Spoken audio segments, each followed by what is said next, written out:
કેમ છો? મજામાં છો ને?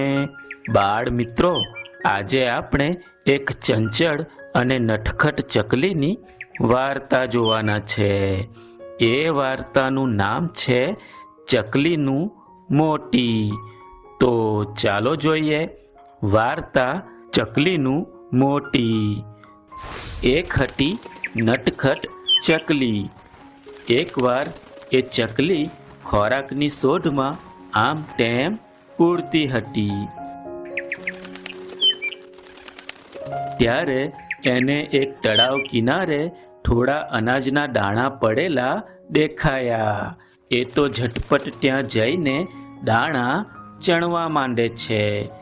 ત્યારે ત્યાં એને એક ખૂબ જ કિંમતી અને ચમકતું મોતી મળે છે. ચકલી તો એ મોતી જોઈને ખૂબ ખુશ થઈ જાય છે અને નાચવા માંડે છે.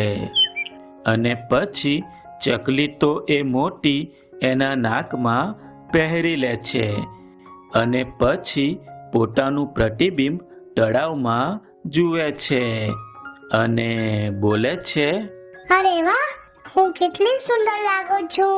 વાહ વાહ વાહ વાહ વાહ. અને પછી એ ચકલીને રાજાની ટીખડી કરવાની ઈચ્છા થઈ.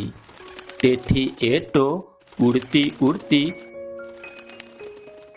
રાજાના મહેલ પર જઈને બેસી ગઈ અને ગાવા માંડી.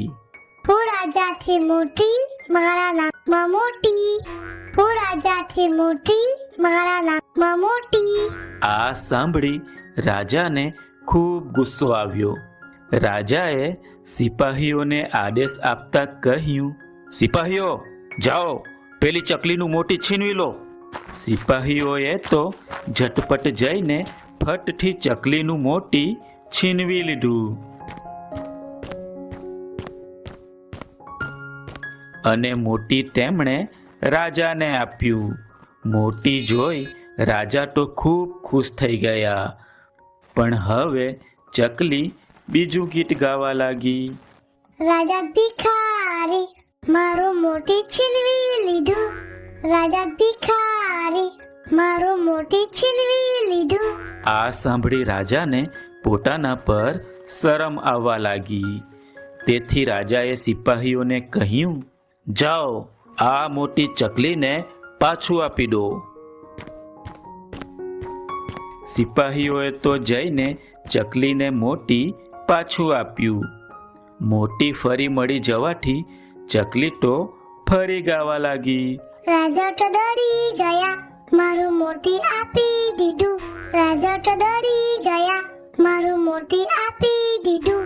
આ સાંભળી રાજા તો ગુસ્સાથી લાલચોળ થઈ ગયા અને ચીસ પાડીને કહ્યું, સિપાહીઓ, આ બદમાશ ચકલીને પકડી લાવો. સિપાહીઓ તો ચકલીને પકડવા ગયા. ચકલી તો ફર કરીને ઉડી ગઈ.